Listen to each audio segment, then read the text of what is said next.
My stepchildren once made it clear that I was nobody in their house. The moment was small, almost forgettable, an ordinary dinner, a careless word, but it marked the collapse of every illusion I had built around them. There was no fight that night, no raised voices. Just a realization that spread through me like a slow fracture through glass. I withdrew myself, piece by piece, along with the roof over their heads, the money, and the comforts they had taken for granted. Love had been my currency. Respect was supposed to be the return. What I learned, instead, was that some debts are never paid. My name is David. I am 44 years old. I live in a small town on the northern edge of Michigan, where the winters come early and the lake freezes so still that the horizon disappears. I restore what other people abandon: boats half sunk in weeds, furniture cracked with time, pieces of history that no one wants until they gleam again. I've spent my life believing that everything broken can be mended, that patience and *LL can make the ruined whole. I used to think that belief made me a better man. Now I know it made me blind. 4 years ago, I met Sarah. She was 35, a nurse at the local hospital, with the kind of eyes that carried both exhaustion and endurance. She had 2 children from her first marriage. Jason, 16 then, all height and sharpness, and Ellie, 12, quieter but observant in a way that made me uneasy, as though she could see straight through the stories I told myself. When Sarah said, "They come as a package," I nodded like a man eager to prove he could carry weight. I had no family of my own. My parents had long passed, my brothers scattered across the country, too busy to call except on holidays. I thought joining Sarah's family would fill that emptiness, would give structure to the word home that had always felt like theory to me. She warned me that her children were protective of their father. I mistook that word for love. Later, I learned it meant loyalty, to a ghost who visited only when it suited him. When Sarah and I married, we rented a small house by the lake. The place needed everything: new paint, a working furnace, a dock that wouldn't splinter underfoot. I threw myself into the work. I rebuilt the dock from scratch, replaced rotted boards, sanded, stained, sealed, until it gleamed under the sun like something reborn. I painted the walls, fixed the plumbing, mowed the wild yard until it looked like it had been waiting for us all along. I poured every promise I had into that house. Each hammer strike was a vow: "You're safe now. You belong. I'll make this family hold." Sarah would stand in the doorway watching me work, a mug of coffee in her hands, and say softly, "You're saving us." I believed her. God help me, I believed her. For a while, life was steady. Mornings smelled of coffee and lake air. Jason would shuffle through the kitchen, late and sullen, grabbing toast without thanks. Ellie would sit at the table, sketching in her notebook, her small hands already carrying the habits of someone older. Sarah and I shared small victories, quiet evenings, her hand on my chest, her head against my shoulder. I convinced myself that peace was growing, that I was earning my place not through words but through consistency. But peace is not the same as balance. Balance is fragile, invisible, dependent on what people don't say. And the things left unsaid in that house were heavy enough to crack the floorboards. The first signs came like hairline fractures. Jason began skipping dinner, claiming he'd already eaten at a friend's house. Ellie stopped leaving her drawings on the fridge. Sarah seemed tired in ways that had nothing to do with her shifts at the hospital. When I asked if something was wrong, she smiled too quickly, said, "They're just adjusting." Adjusting to what? To me. To the idea that love sometimes comes from the wrong direction? Their father, Mark, never truly disappeared. He lived 2 towns over, but his shadow stretched across every room. He was the kind of man who showed up when it mattered least and left before the dishes were done. He arrived in bursts of noise, flashy cars, expensive sneakers, the smell of cologne too sweet for his age. He'd take them out for a day or a weekend, fill their heads with promises of trips and gifts he never intended to keep, and vanish before Monday. I saw the pattern immediately, but I told myself not to compete. I thought stability would speak louder than spectacle. I thought doing the work would mean something. At first, the damage was subtle.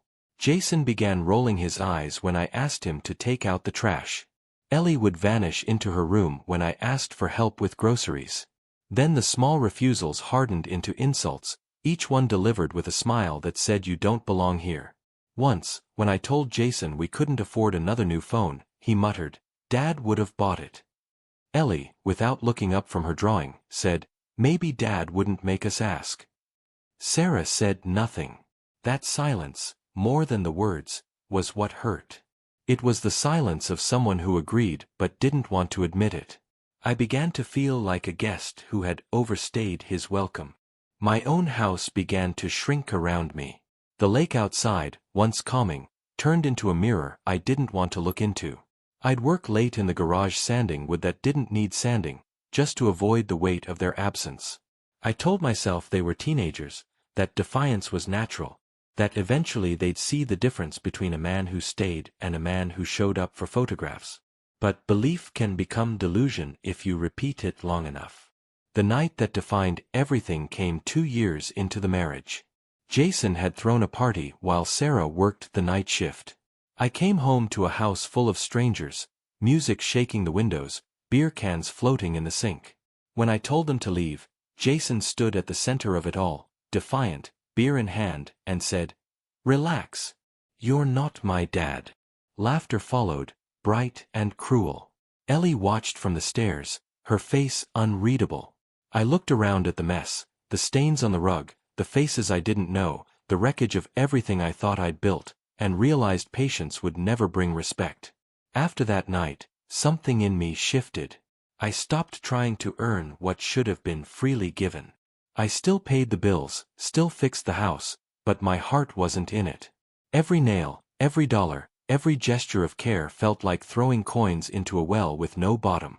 Sarah tried to smooth it over, but even she spoke to me differently. Careful, measured, like she was translating affection from another language. Winter came early that year. The lake froze solid, and the dock I'd built stood empty, useless. I used to sit there at night and listen to the ice crack beneath the stars. It made a sound like splintering glass, like something beautiful giving way under too much pressure.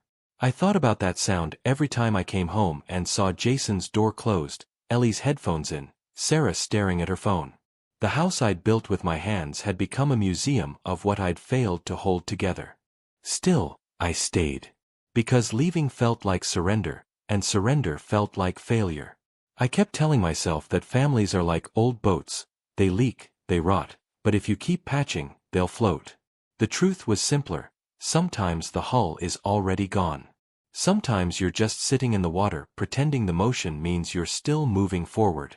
That's where it began, the blow and the cracks. Not in one explosive moment, but in the slow erosion of love by silence. The kind of silence that doesn't shout, doesn't accuse, just waits until you realize you've been erased.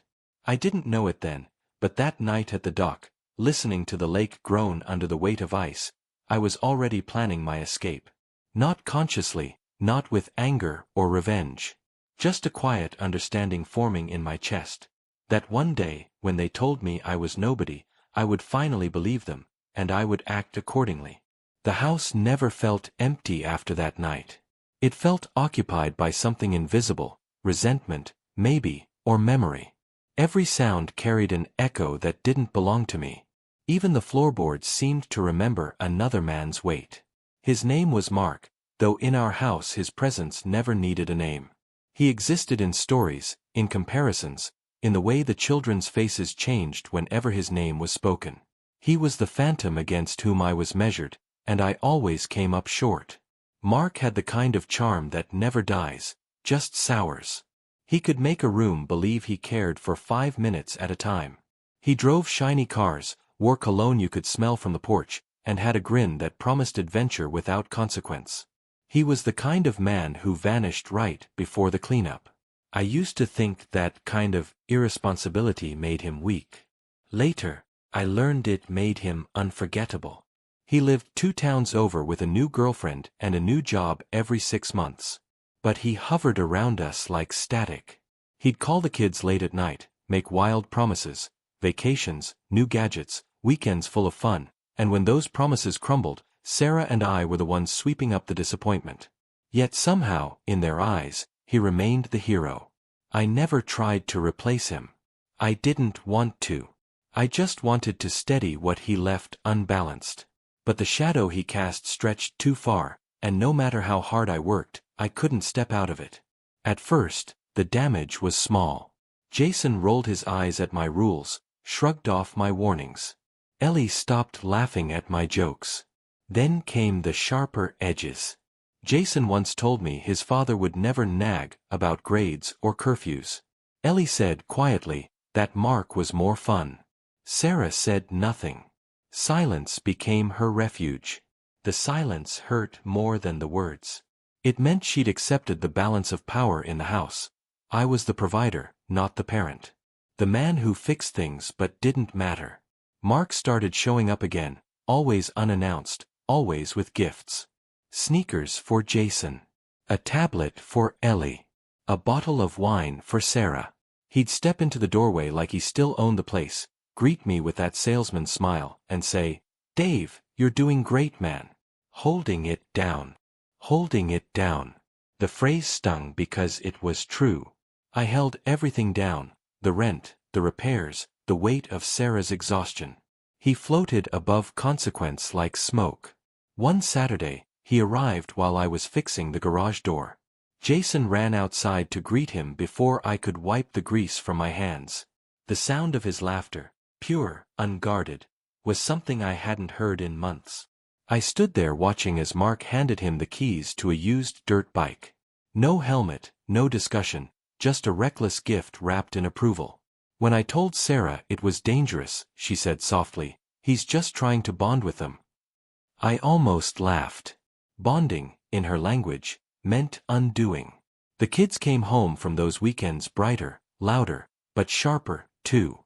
They'd look at me differently, like I was the substitute teacher they didn't have to respect. Jason began testing limits. He stayed out late, ignored curfews, left muddy footprints across the floors I'd sanded and stained. When I confronted him, he smiled that same crooked smile his father wore. "Relax, man," he said. "Dad wouldn't make a big deal." Ellie followed subtler paths. She'd whisper with Sarah in the kitchen, glancing at me when they thought I couldn't see. Once, I overheard her say, "Dad said you'd get tired of him eventually." The words slid under my skin and stayed there. I didn't argue. I didn't shout.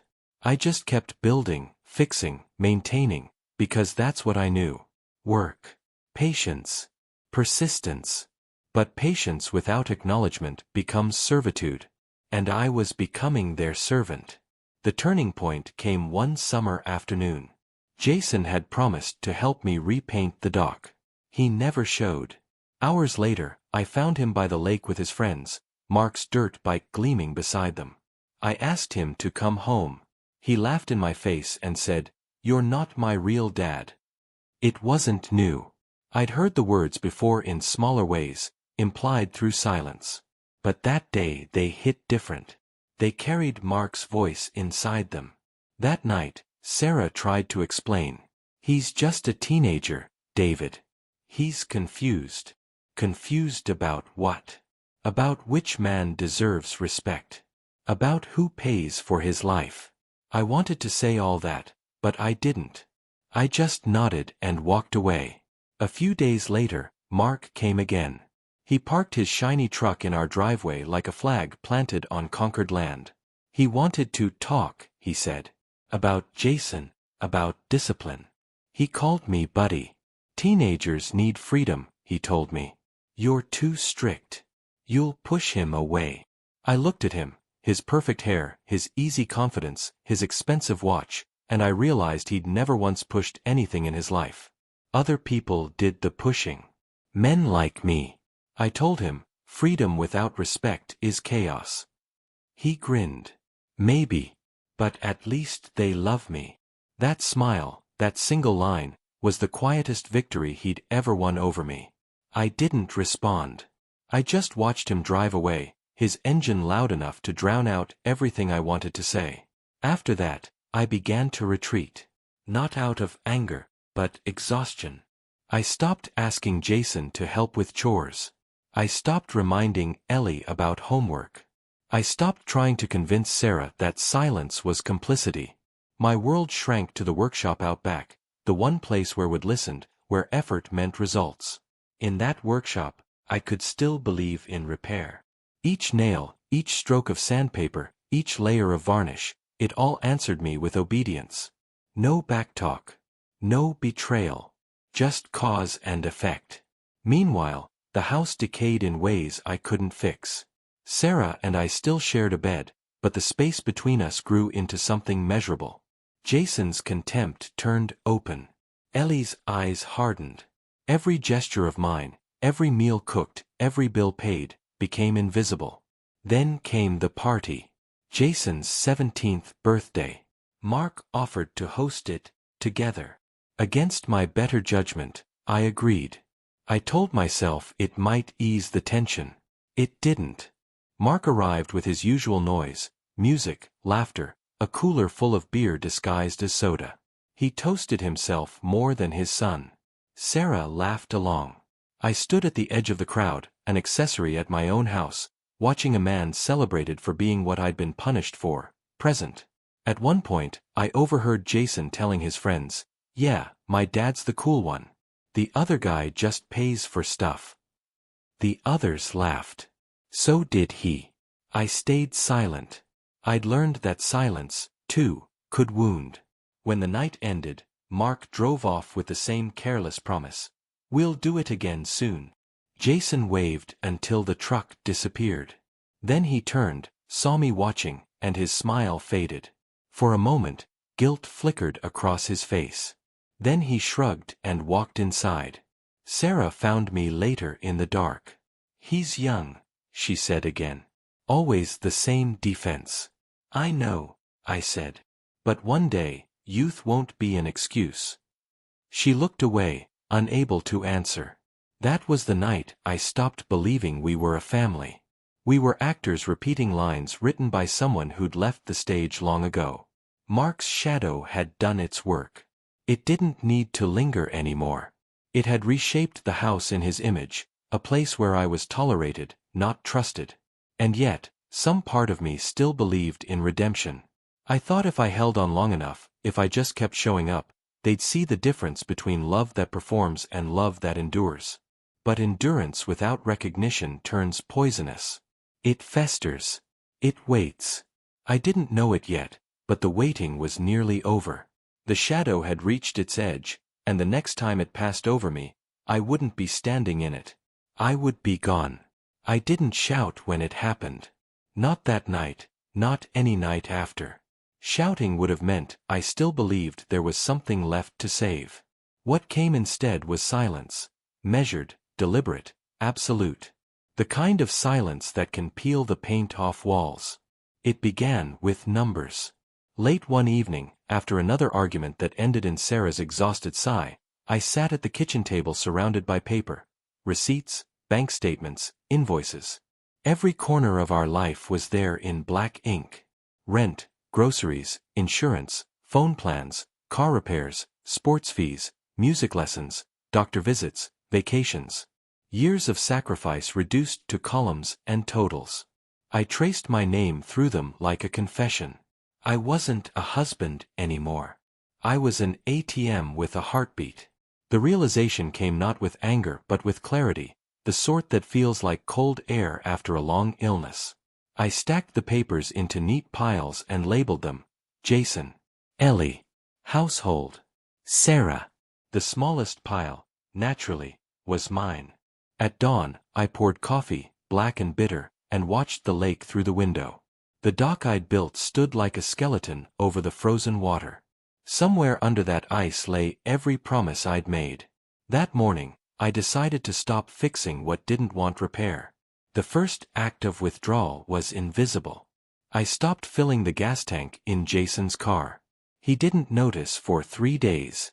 Then came the cancelled subscriptions, the paused allowances, the frozen shared account. Each decision felt less like revenge and more like surgery, cutting away what was dead so something living might remain. When Sarah discovered the missing funds, she looked at me as if I'd committed treason. "What are you doing?" she asked. "Balancing the scales," I said. She thought I was joking. But by the end of the week, the silence in the house had changed shape. It wasn't tension anymore, it was vacancy. Jason stormed into the kitchen first. "My cards declined," he said. "Did you forget to transfer?" I looked at him over my mug. "No. I remembered not to." He blinked, waiting for the punchline. "What's that supposed to mean?" "It means you have another parent. Ask him." The confusion on his face turned to anger, then disbelief. "You can't just stop paying for stuff." "I can," I said. "Because apparently I'm not your father." He stared at me, open-mouthed. Then he left, muttering curses I didn't bother to hear. Ellie's turn came next. Her voice was smaller, trembling. "The internet's off. I can't do my homework." I nodded. "Then tell your mom to call the provider." "She said it's in your name." "It was," I said. "Not anymore." Her eyes filled, but she didn't argue. She just walked away quietly, the only one who seemed to sense that the storm had already passed, leaving only aftermath. "Sarah cornered me that night." "You're punishing them," she said. "No," I answered. "I'm stepping back. There's a difference. They're kids, David. They stopped being kids when they started treating me like a stranger." She stared at me, searching for the man who used to patch every hole. I wasn't there anymore. Days passed. The house grew quieter, colder. Jason skipped meals, his pride louder than his hunger. Ellie avoided my eyes. Sarah moved through rooms like a ghost rehearsing old arguments. I spent most of my time in the workshop, sanding the same piece of wood until my hands ached. Then came the fallout. Mark called first. His voice was smug, rehearsed. "Heard there's trouble in paradise," he said. "The kids said you've gone off the rails." "I just stopped funding their rebellion," I replied. He laughed. "Come on, Dave. They're teenagers. Lighten up." "I carried your weight for 4 years," I said. "Time you carried your own." The line went dead. 2 days later, Jason appeared at my door. His bravado had cracked. "Dad won't help," he said, avoiding my eyes. "He says he's broke." I shrugged. "Then welcome to reality." He flinched like I'd hit him. "You can't just let us sink." "I didn't let you sink," I said. "I stopped pretending I could hold the boat alone." He left without another word. Ellie was next. She knocked softly one night, standing there in the dim hallway with a folded note in her hand. "I'm sorry," she whispered. I took the note but didn't open it until later. Inside was a single sentence in her careful handwriting. "You were the only one who stayed." I sat with that note for a long time. It wasn't forgiveness, but it was truth. By the end of the week, the house had become a living lesson in consequence. The fridge emptied, the heat lowered, the comforts vanished. Jason shouted, Sarah cried, Mark disappeared again. I stayed silent. For the first time in years, my silence was not submission, it was control. One evening, Sarah broke. "You've made your point," she said. "They're miserable." "Good," I replied. "Misery teaches what luxury hides." "You're cruel," she whispered. "No. I'm consistent." The word hung between us like smoke. That night, she slept in the guest room. I lay awake listening to the house creak, every sound a reminder of what I'd built and what they'd burned. The next morning, the lake thawed. Water pushed through the cracks of ice, slow and relentless. I watched it from the dock, that fragile boundary between land and surrender. 4 years, I believed I could rebuild anything. But families aren't furniture. They don't hold under pressure. They warp, they splinter, they collapse. I began packing that afternoon, not to leave, not yet, but to remind myself I could. Boxes for Jason, boxes for Ellie, one small bag for me. When Sarah came home and saw them, she went pale. "Where are you going?" "Nowhere," I said. "Just proving I can." She didn't answer. That evening, Jason tried one last time.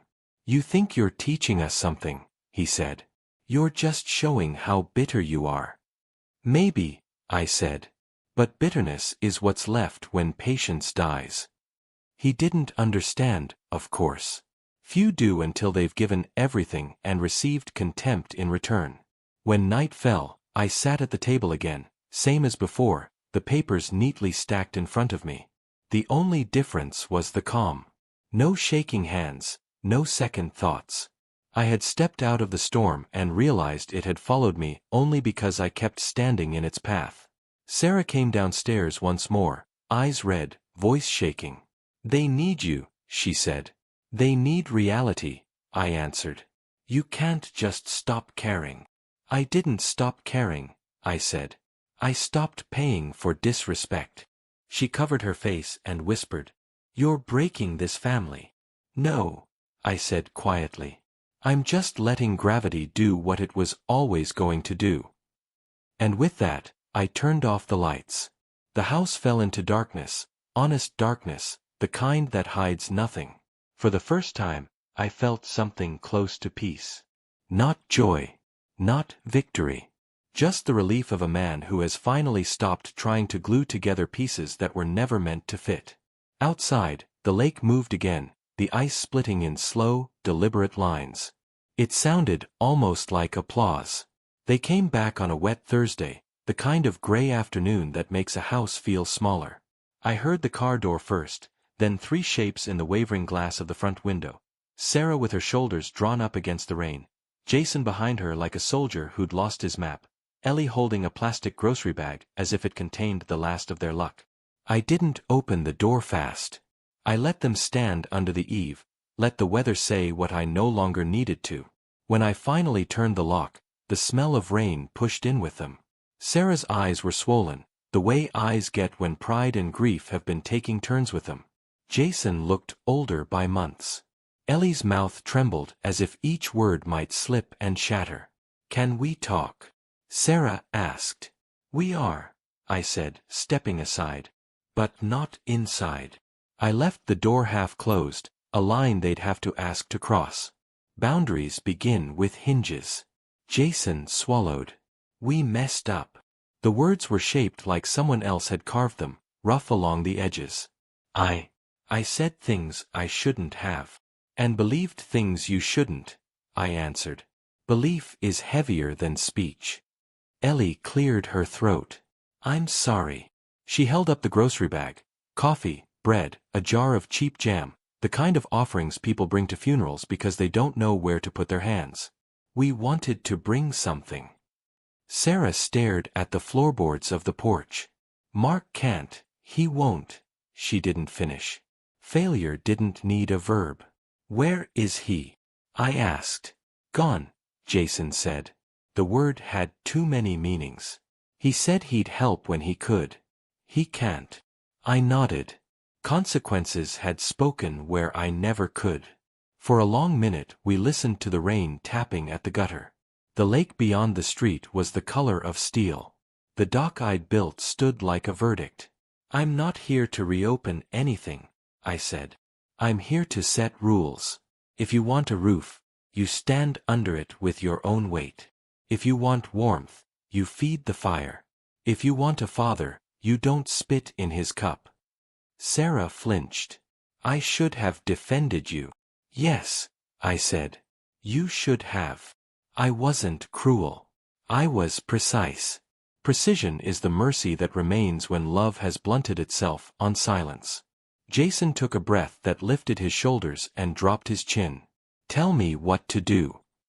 There it was, the sentence I had been owed for years and was no longer hungry for. I didn't move. I let the need ripen in their faces. 3 conditions, I said.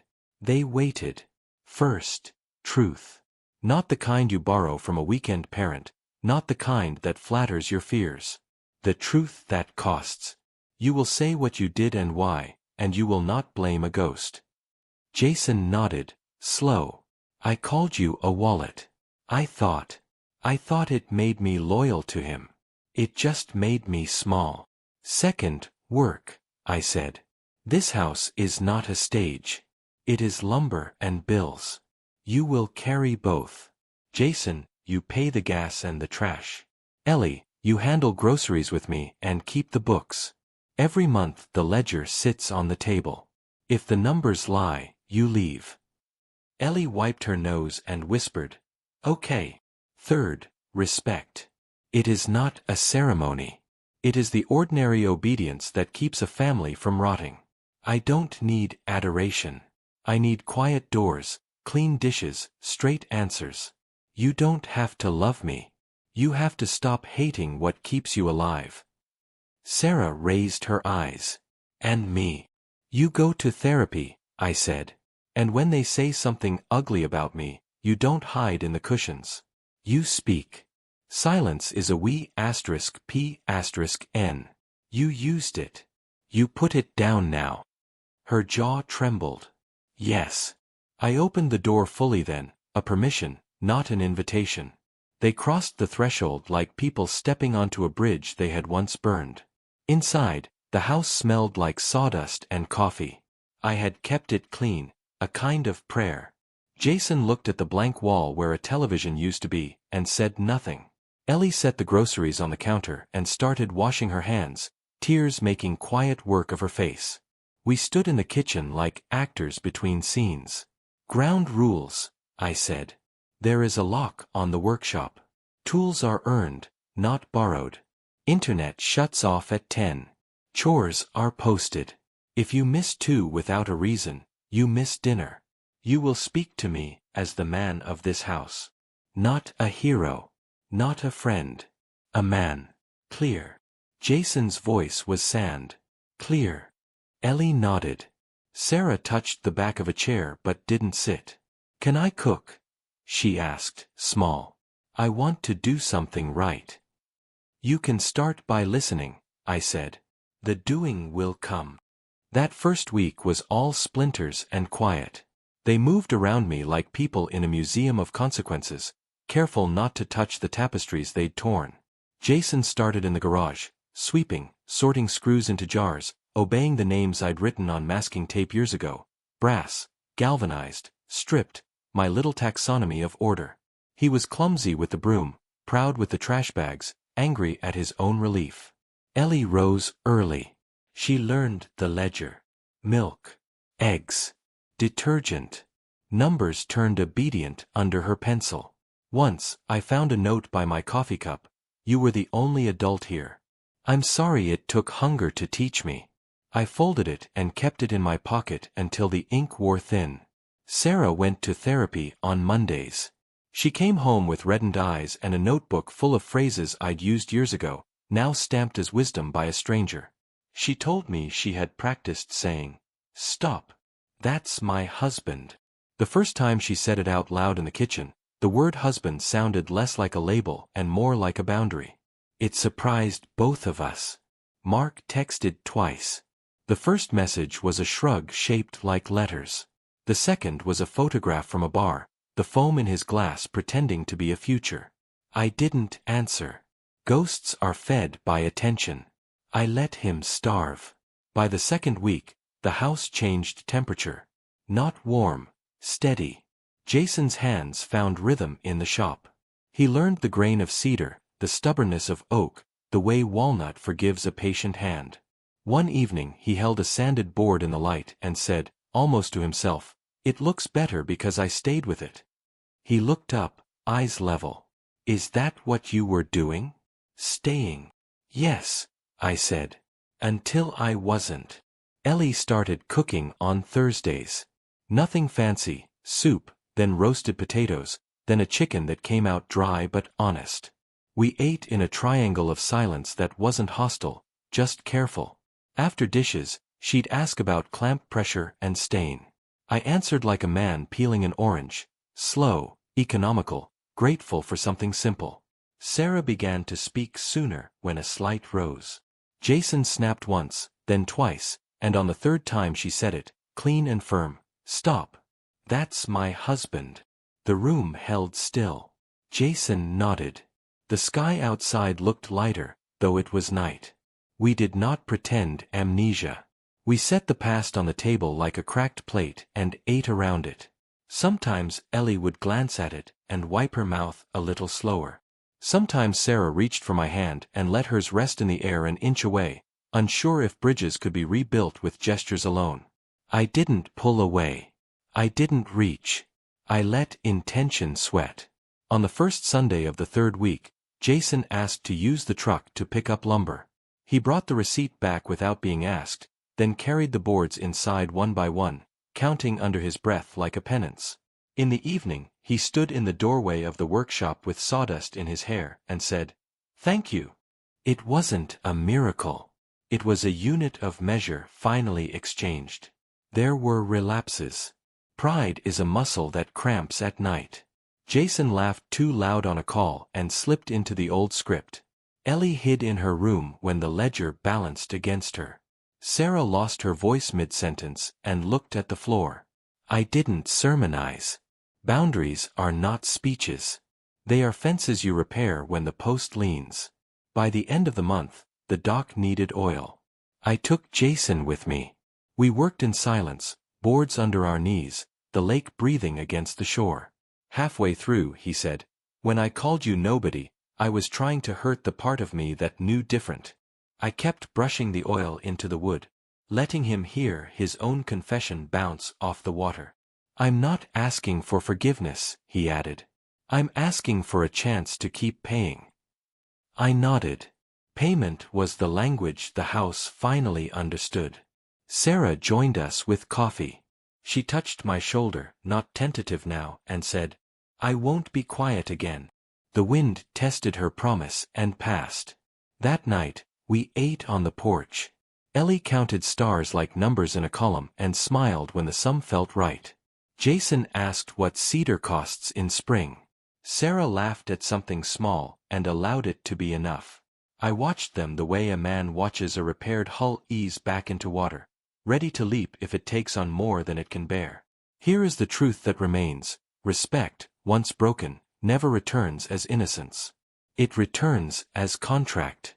Not paper, practice. The house is warmer now, but it keeps its receipts. Love is not a gift in this place. It is a wage paid in chores, in honesty, in quietly closed doors. I am not the father they wanted. I am the consequence they earned. I will guard the roof, but not at the cost of my name. If they forget, the ledger remembers. If they fail, the dock waits with a brush and a long afternoon. Some nights the lake is glass again. I stand on the boards I built and oiled and ask the dark water the only question that still has teeth. After everything, after the hunger and the repair and the rules that saved us from ourselves, if I walk away tomorrow, would I be wrong?